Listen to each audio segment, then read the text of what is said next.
Hello everyone, welcome back to my YouTube channel वांगशान an emotions.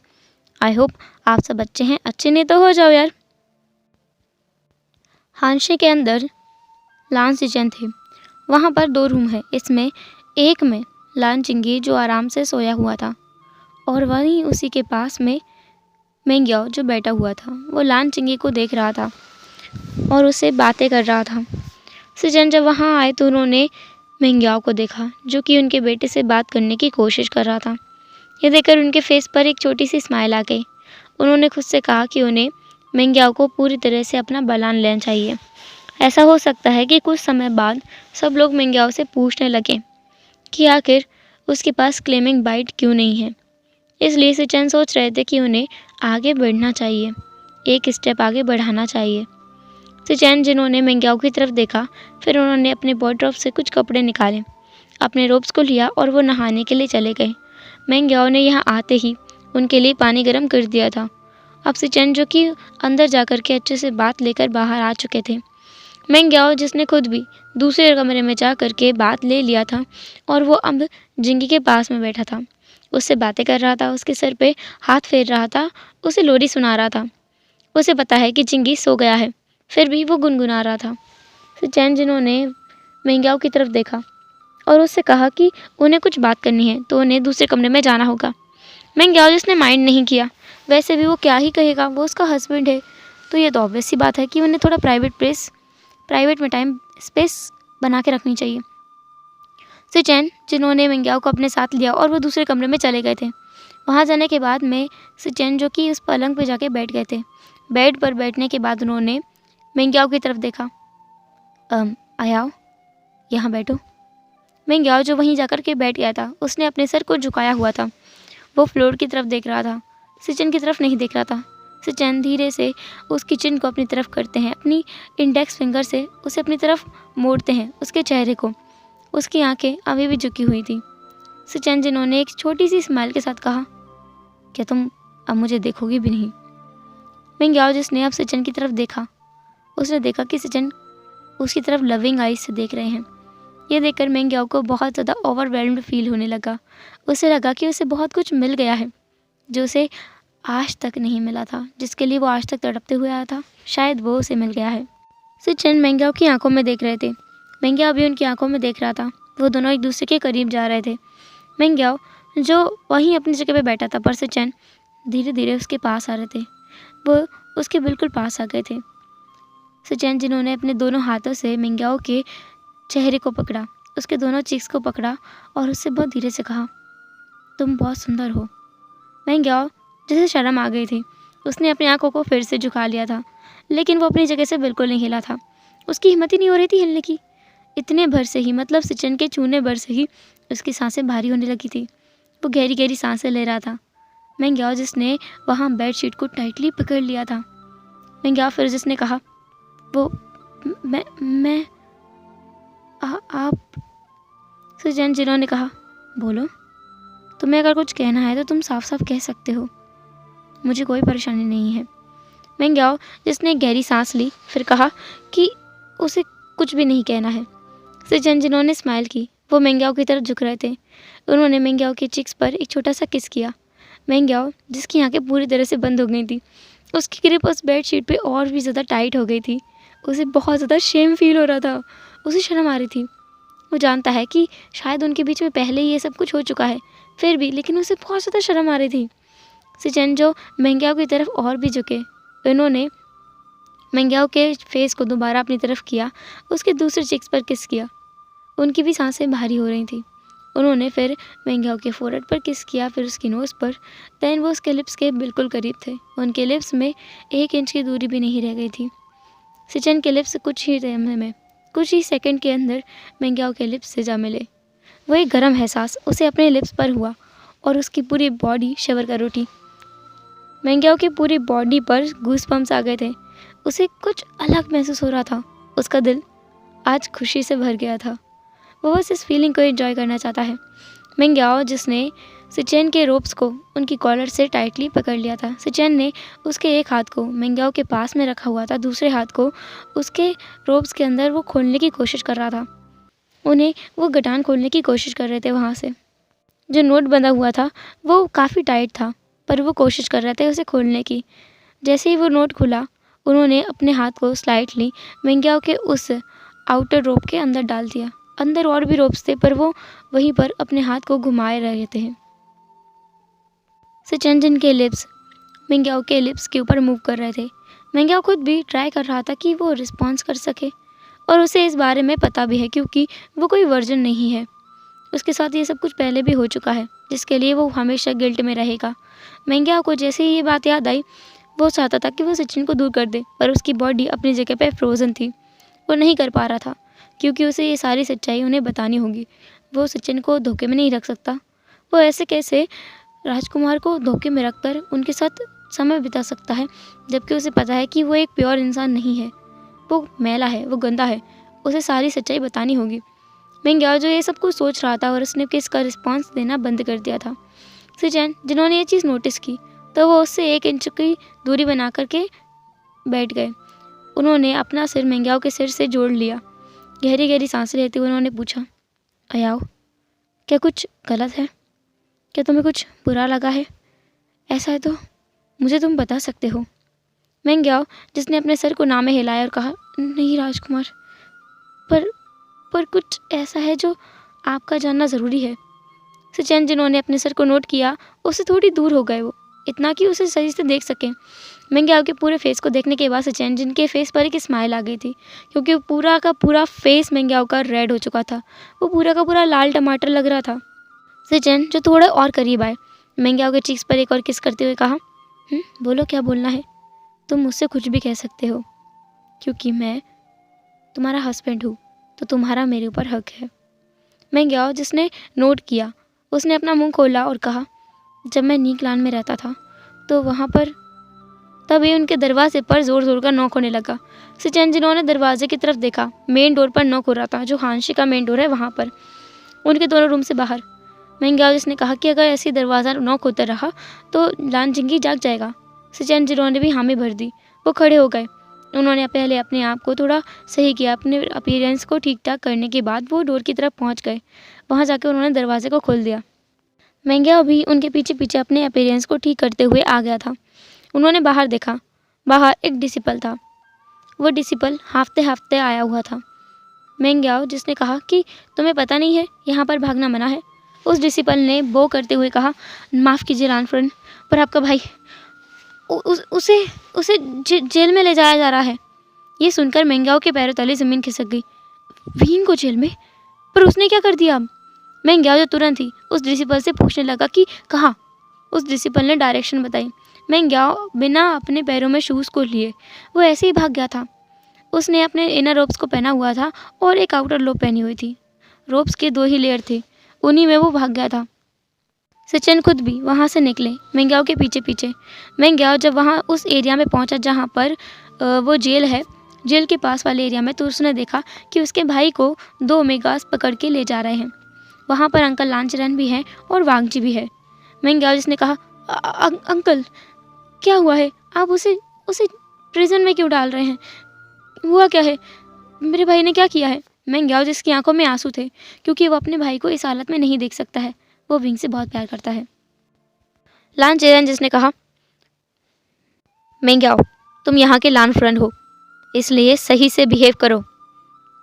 और रही बात तुम्हारे भाई की, तो उसने जुर्म किया है। उसने लान क्रन के कई रूल्स को तोड़ दिया है। साथ ही साथ उसने फॉरबिडन मेथड को इस्तेमाल करने की गलती की है, इसलिए उसे जेल में डाला जा रहा है। उसने मेरे नेफ्यू लान वांगजी को अपने साथ मैं उसे नहीं छोड़ूंगा। वो जेल में ही रहेगा। उसे अपनी गलती की सज़ा मिलनी होगी। वो लगभग 1 हफ्ते तक यहीं रहेगा। ऐसा बोलकर लानचरन वहाँ से बिना कुछ सुने चला गया था। मेंग्याओ जिसकी आंखों में आंसू थे, सिचेन जिन्होंने मेंग्याओ को संभालते हुए कहा, अयाओ तुम चिंता मत करो, मैं कुछ करता हूँ। उसने सिचेन जिन्होंने अपने भाई की तरफ देखा, उन्होंने कहा, वांगजी क्या हो रहा है ये सब? वांगजी जिसने अपने भाई की तरफ देखा और एक अलग ही लुक दिया, जैसे कि वो जानना चाहता हो कि ये सब कुछ क्या हो रहा है उसके साथ में। वांगजी ने कहा, ब्रदर मैं नहीं जानता वो ओमेगा मेरे पीछे क्यों पड़ा है। मैंने उससे 1000 दफ़ा कहा है कि मुझसे दूर रहे, फिर भी वो ज़बरदस्ती आज मेरे कमरे में घुसा। ऐसा पिछले वो 3 दिनों से कर रहा है। आज आज उसने हद कर दी है, हद पार कर दी है, और मैं भी चाहता हूँ कि उसे सज़ा मिले। वांग जी अपने शब्दों से तो ये बोल रहा था कि वो चाहता है कि विंग को सज़ा मिले, पर क्या दिल से यही कह रहा था? बिल्कुल भी नहीं। उसका दिल तो चीख-चीख के उसे मारने की कोशिश कर रहा था कि भाई उसे रोको, रोको, रोको। वो उसका मेट है। ऐसे कैसे वांग जी विंग को सज़ा मिलने दे सकता है? पर वांग जी तो वांग जी है। Always a cold person. तो वो कैसे विंग को इस सज़ा से बचा सकता है? वांग जी उन दोनों को वहीं छोड़कर, मतलब अपने ब्रदर और ब्रदर इन लॉ दोनों को वहीं उस कारावास के बाहर छोड़ करके आ गया था अपने कमरे में। जिंगशी में आने के बाद पता नहीं क्यों, लेकिन उसका दिल बहुत भारी भारी लग रहा था। उसे बहुत ज़्यादा चिंता हो रही थी विंग के लिए। वहाँ जेल में तो बहुत सारे ऐसे ओमेगास भी हैं जो कि बहुत बहुत बहुत गंदे हैं। क्या विंग उनके साथ सही रहेगा? क्या पता वो विंग को परेशान करे तो, क्योंकि वो भी तो एक बंदी है, और बंधक के साथ दूसरा बंधक कुछ भी करे, इसमें कोई गलत नहीं हो सकता। क्या पता वो विंग को मारे या फिर कुछ और। वांग जी से डर लग रहा था।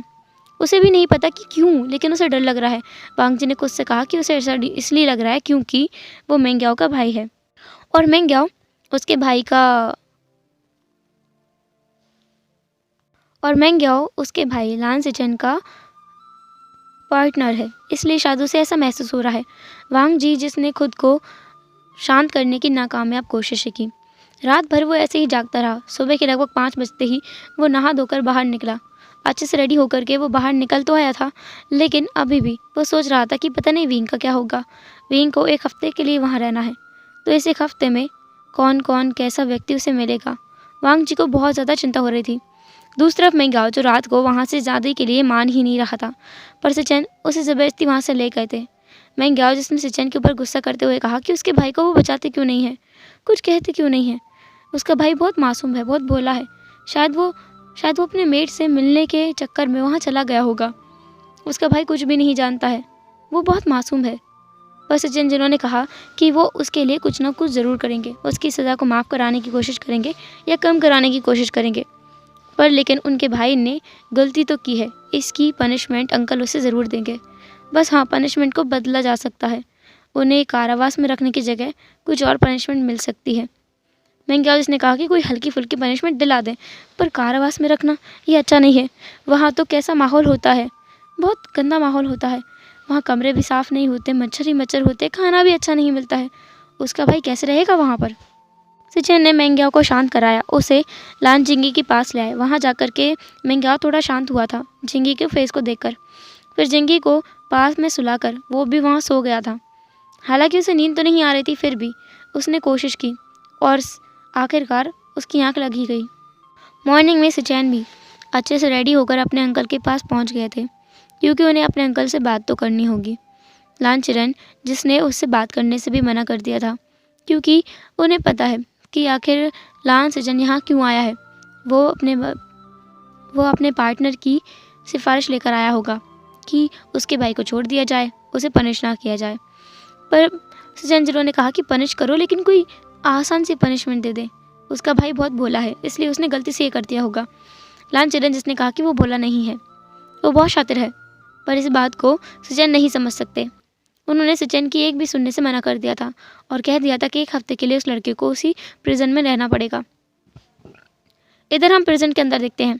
जब लास्ट नाइट को विंग को उस प्रिजन के अंदर लाया गया था, सब लोगों से घूर घूर के देख रहे थे। प्रिजन के अंदर काफ़ी सारे प्रिजनर्स थे, काफ़ी सारे गार्ड्स भी थे। विंग को एक अलग ही कमरे में बंद कर दिया गया था, एक अलग प्रिजन में बंद कर दिया गया था, जहाँ पर कोई भी नहीं था, सिर्फ विंग अकेला था। वहाँ पर काफ़ी सारे गार्ड्स भी थे। विंग जिसने एक गार्ड की तरफ देखा और कहा, गगा, आपको नहीं लगता है कि मेरे जैसा ओमेगा यहाँ से भाग नहीं सकता, तो आपको मुझे प्रिजन के अंदर बंद नहीं करना चाहिए, हम लोग बैठ करके बातें भी कर सकते हैं। उस अल्फ़ा ने कुछ भी जवाब नहीं दिया। हालांकि यहाँ पर अल्फाज का आना मना है, पर कुछ अल्फाज का एक्सेप्शन है, जिनकी हीट आने में बहुत समय हो, मतलब जिनकी हीट अभी अभी गुजर के गई हो, वो लोग यहाँ आ सकते हैं, लेकिन सिर्फ दिन के समय, रात के समय नहीं। अभी तो बस विंग को यहाँ रखा जा रहा था, इसलिए बस एक अल्फ़ा वहाँ खड़ा हुआ था। विंग ने उसी से ये कहा, उस अल्फ़ा ने उसे रिफ्यूज़ किया, वो वहाँ से जाने लगा। विंग जिसने कहा, गगा, आपको पता है, वैसे मैं ड्रिंक करने में काफ़ी अच्छा हूँ, आप चाहे तो हम दोनों ड्रिंक कर सकते हैं। उस अल्फा ने विंग की तरफ देखा और कहा, तुम मुझे पागल समझते हो, ओमेगास ड्रिंक नहीं करते। विंग जिसने कहा, अरे गगा, ओमेगास नहीं करते मुझे मालूम है, पर मैं करता हूँ। पर मेरे भाई को मत बताना आप। हाँ, मैं बस थोड़ा थोड़ा पी लेता हूँ कभी कभी, पर क्या करूँ, मैं एक ओमेगा हूँ ना, तो कोई मुझे सही से इंजॉय भी नहीं करने देता। इंजॉय भी सिर्फ अल्फाज ही कर सकते हैं, वही चैन से घूम सकते हैं, फिर सकते हैं, और अल्फाज को तो इस जैसे कबाड़ खाने वाले प्रिजन में बंद कर दिया जाता है। मैं अभी यहाँ फंस गया हूँ, मेरे जैसा ओमेगा क्या करेगा। विंग जो अपने मगरमच्छ के आंसू बहाने लगा था, उस अल्फा को उसने अपने झांसे में फंसा लिया था। विंग ऐसी इमोशनल ट्रिक खेलने में बहुत ज़्यादा एक्सपर्ट है। तो वो अल्फा वहाँ पर आ गया, उसने विंग को वहाँ से आज़ाद किया और कहा कि सच में विंग बहुत मासूम है, और वो विंग को वहाँ पर बिठा करके कुछ ड्रिंक लेने के लिए चला गया। काफ़ी सारी वाइन लाने के बाद उस अल्फा ने कहा कि उसने भी काफ़ी दिनों से ड्रिंक नहीं किया है, वो विंग के साथ ड्रिंक कर सकता है। विंग जिसने हाँ में अपने सिर हिलाया और उसने ड्रिंक को उठाया। वो अल्फा और 2-3 ओमेगा गार्ड्स वहाँ बैठ गए थे। वो सब लोग बैठकर बातें कर रहे थे और विंग के साथ ड्रिंक कर रहे थे। साथ में वो लोग खाना भी लेकर आए थे, वो भी स्पाइसीज वाला, क्योंकि ड्रिंक के साथ में स्पाइसी फूड अच्छा रहता है। हालांकि लांचरन इस बात से अनजान है कि प्रिजन के अंदर ये लोग वाइन भी पी लेते हैं। उसे सच में नहीं पता है, वहाँ के जो गार्ड्स हैं वो पी लेते हैं, एंड वो तो नॉनवेज भी खाते हैं, तो वहाँ पर नॉनवेज भी था। विंग जिसने हंसते हुए कहा, आप लोग तो सुपर स्तंभ हो गगा, आप कितने ज़्यादा अच्छे हो, आप लानकन में कैसे आ गए। उस अल्फा ने कहा कि वो उसकी गलती नहीं है, वो लानकन में ही पैदा हुआ था, इसलिए लानकन में है, और ये इसका क्या बोलते हैं, होम टाउन ऐसा बोल सकते हैं कि जन्मभूमि है, तो वो इसे छोड़कर भी नहीं जा सकता। विंग ने हंसते हुए कहा, बात तो सही है, बिल्कुल सही है। वो उन लोगों के साथ बैठकर मस्ती कर रहा था, खाना खा रहा था, ड्रिंक कर रहा था, और रात में वो लोग गाना भी गा रहे थे, बहुत धीरे धीरे से गा रहे थे ताकि बाहर आवाज़ ना जाए। सारे कैदी मिलकर अंदर मस्ती कर रहे थे। विंग के आने से तो सब बड़ा माहौल ही अलग हो गया था। वहाँ पर काफ़ी सारे लोग बंदित थे, वो लोग अपने अपने प्रिजन के अंदर ही बैठ करके मस्ती कर रहे थे। पहली बार ऐसा था कि वो लोग एंजॉय कर पा रहे थे विंग की वजह से। विंग ने पूरे माहौल को ही अलग कर दिया था, एकदम अलग। वो जेल जेल जैसा लग ही नहीं रहा था, वो तो किसी को स्वर्ग से भी सुंदर लग रहा था, स्पेशली उन गार्ड्स को, क्योंकि आज से पहले उन्होंने इतना फ़न कभी नहीं किया था जितना आज वो विंग के साथ कर पा रहे हैं। विंग जिसने मॉर्निंग के लगभग 7 बजे सबको सोने के लिए बोल दिया था, अब जाके वो सोने के लिए गया था। रात भर से वो लोग मस्ती कर रहे थे, उन्होंने डांस भी किया था, विंग ने भी डांस किया था। विंग का डांस बहुत ज़्यादा ऊट-पटांग था, वो बस अपने हाथों को इधर उधर हिला रहा था। और गार्ड्स का डांस भी कोई खास अच्छा नहीं था, सारे प्रिजनर का डांस भी बेकार ही था, उनमें से किसी को डांस करना नहीं आता था। ऐसा कह सकते हैं कि सबसे अच्छा विंग ने किया, अगर इन कंपैरिजन इन सारे प्रिजनर से करें, इन सारे गार्ड्स से करें तो। विंग जो कि अब अपने प्रिजन में जाके आराम से सो गया था। वो गार्ड्स उसके लिए ब्लैंकेट भी लेकर आए थे और वहाँ पर बेड भी बनाया था। उस कमरे में उन्होंने धूप भी लगा दिया था ताकि वहाँ मच्छर भी ना आए। उस कमरे को उन्होंने पूरे तरीके से बदल दिया था। वो प्रिजन सच में जेल नहीं लग रहा था, विंग आराम से वहाँ सो गया था। वो गार्ड्स खुद भी वहाँ पर सो गए थे। एक गार्ड जो कि रात में जल्दी सो गया था, उसने कहा था कि वो मॉर्निंग में देख रेख करेगा कि शायद कोई अंदर ना आ जाए। तो वो गार्ड अब जाग चुका था और वही सब कुछ देख रहा था। उसे खबर मिली कि यहाँ पर लानफ्रेंड आना चाहती हैं, तो उसने सबको उठा दिया। तब दोपहर के 2 बज चुके थे। दोपहर लग गई थी सिचेन को अपने अंकल को मनाने में कि वो उसके पार्टनर को उसके भाई से मिलने दे। कम से कम मेंग्याओ से मिल तो सकता है, अगर वो विंग को बाहर नहीं निकाल सकते। फाइनली अंकल कुरैन ने इस बात की परमिशन दे दी थी कि हाँ, मेंग्याओ जाकर और सिचेन साथ में जाए तो वो दोनों उससे मिल सकते हैं, लेकिन उसे बाहर नहीं निकाल सकते। उसे पनिशमेंट तो मिलेगी ही मिलेगी। सिचेन जिन्होंने ज़्यादा आर्ग्यू नहीं किया, इतना ही काफ़ी है उनके लिए कि वो उसे देख तो पाएंगे। अब जब वो वहाँ आ रहे थे तो पहले ही अनाउंस कर दिया गया था, और प्रिजनर जिन्होंने खुद को पहले जैसा कर लिया था, और विंग जिसका रूम पूरी तरह से हटा दिया गया था, सामान जो रखा गया था हटा दिया गया था, पूरे प्रिजन को पहले जैसा कर दिया गया था। गार्ड्स भी एकदम स्टिफ खड़े हो गए थे अपनी पोजीशन में, स्ट्रेट हो करके। और विंग जो अपने कमरे में बैठा हुआ था, मतलब अपने प्रिजन में बैठा हुआ था और पाउट करके बैठा था। जब वहाँ मेंग्याओ आया, उसने प्रिजन के बाहर से विंग को देखा। विंग ने अपने गगा को देखा और वहाँ आया। उसने अपने आंसुओं को पोंछते हुए कहा, गगा देखो ना, मुझे यहाँ बंद कर दिया है। मैं मानता हूँ कि मेरी गलती है, मैंने मैंने अर्का को परेशान किया। मुझे माफ़ कर दो गगा। मैं नहीं करना चाहता था। पर पता है क्या हुआ कल रात को? मिंगयाओ जिसने विंग के आंसुओं को बाहर से ही, मतलब उस प्रिजन के अंदर हाथ डालकर वहाँ से उसके आंसुओं को पोंछते हुए कहा, हाँ बोलो, क्या हुआ था कल? वांगजी ने मुझे कुछ नहीं बताया, तुम बताओ क्या हुआ था? विंग जिसने खुद के मन में एक रिलीफ की ब्रेथ ली कि चलो, उस खड़ूस कोल्ड किंग ने, मतलब प्रिंस ने, उसके भाई को कुछ नहीं बताया। विंग जिसने रोते हुए कहा, काका मैं कल सो रहा था, अचानक ही मुझे पता नहीं क्या हो गया, मुझे एक सेंट की स्मेल आई और उस फ्रेग्रेंस में मैं इतना खो गया कि मैं जिंगशी के पास पहुंच गया। जिंगशी का दरवाज़ा खुला हुआ था तो मैं खुद को रोक नहीं पाया, मैं अंदर पहुंच गया और अंदर पहुंचकर मैंने देखा कि अर्का मेडिटेशन कर रहे थे, तो मैं वहाँ भी चला गया। उनके अंदर से बहुत अच्छी स्मेल आ रही थी, तो मैंने उन्हें हाथ लगाने की कोशिश की। उन्होंने मुझे बेड पर पटक दिया और गिराकर मेरे ऊपर आ गए। उन्होंने मुझे यहाँ भी छुआ। उसने, मतलब विंग जिसने अपने नेक पर इशारा किया जहाँ पर उसका सेंट ग्लैंड था, उसने कहा कि गगा ने मुझे यहाँ भी छुआ। फिर उसने अपनी कमर पे हाथ रखा और कहा, यहाँ भी छुआ। फिर उसने अपने थाई पर हाथ रखा और कहा, यहाँ भी उन्होंने मुझे छुआ और उन्होंने कहा कि अगर मैं किसी को बताऊँगा तो वो मुझे जेल में डलवा देंगे। उसी समय पर अंकल लालचरण आ गए थे। मास्टर ने हम दोनों को वैसे देखा और उन्होंने समझा कि मैं उन्हें परेशान कर रहा था। उन्होंने मास्टर से यही कहा कि मैं उन्हें परेशान कर रहा था।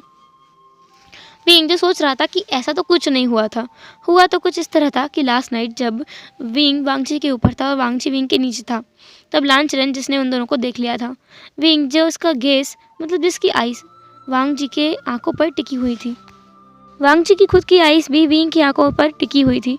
वो दोनों एक दूसरे को घूरने में मस्त थे। तभी एक खांसने की आवाज़ वहाँ आई। किसी ने अपने थ्रोट को साफ किया। तब जाकर विंग वांगजी दोनों ने एक साथ वहाँ देखा। डोर पर लालचरण अपने उबलते हुए गुस्से के साथ खड़ा हुआ था। विंग जो कि तुरंत ही उठकर बैठ गया। वांगजी खुद भी बैठ गया। वांगजी ने अपने अंकल को देखा खड़ा हुआ और उन्होंने ग्रीट किया।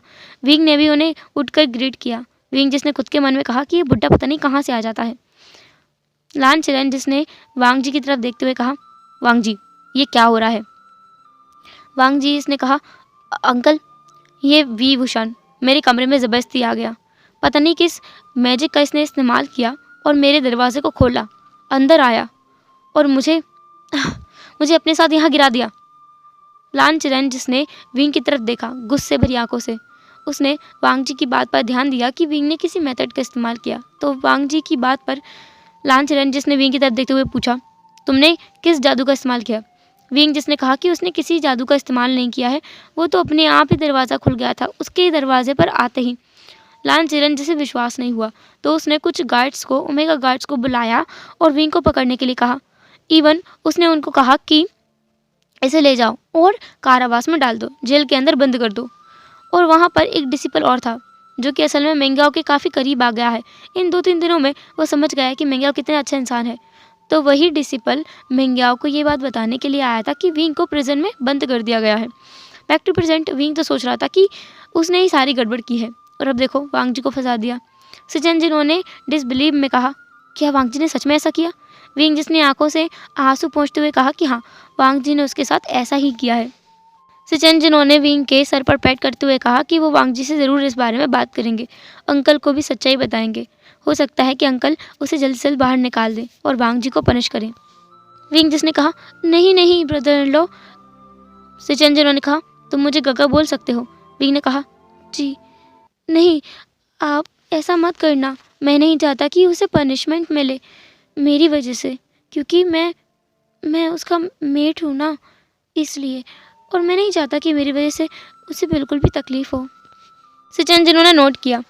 इसके बाद मिंगयाओ और सिचन थोड़ी देर विंग से बात करके वहाँ से चले गए थे। उनके जाने के बाद उस प्रिजन का जो टेम्परेचर था वो फिर से डाउन चला गया। अभी तक हाई जा रहा था क्योंकि प्रिंस यहाँ पर थे, गुसू के फर्स्ट प्रिंस और यहाँ के होने वाले क्लान लीडर। वो कुछ भी डिसीजन ले उस बात पर अमल तो करना होगा, तो इसलिए हर गार्ड ने, प्रिजनर ने अपनी सांसों को थाम रखा था। पर अब देखो सब कुछ ठीक था, सब लोग पहले जैसे हो गए थे। विंग के प्रिजन को खोल दिया गया था। विंग फिर से पूरे उस एरिया में घूम रहा था। वो जेल भी काफ़ी बड़ा था। मतलब काफ़ी बड़े एरिया में था। अलग अलग जेल थे, अलग अलग कमरे थे वहाँ पर। तो विंग जो हर किसी से बातें करते हुए घूम रहा था। हेलो एवरीवन, तो कैसा रहा आज का पार्ट? जो भी हो जैसा भी कमेंट ज़रूर करना। एंड फिर मिलेंगे नेक्स्ट एपिसोड में, तब तक के लिए टेक केयर, बाय बाय, अपने ख्याल रखना।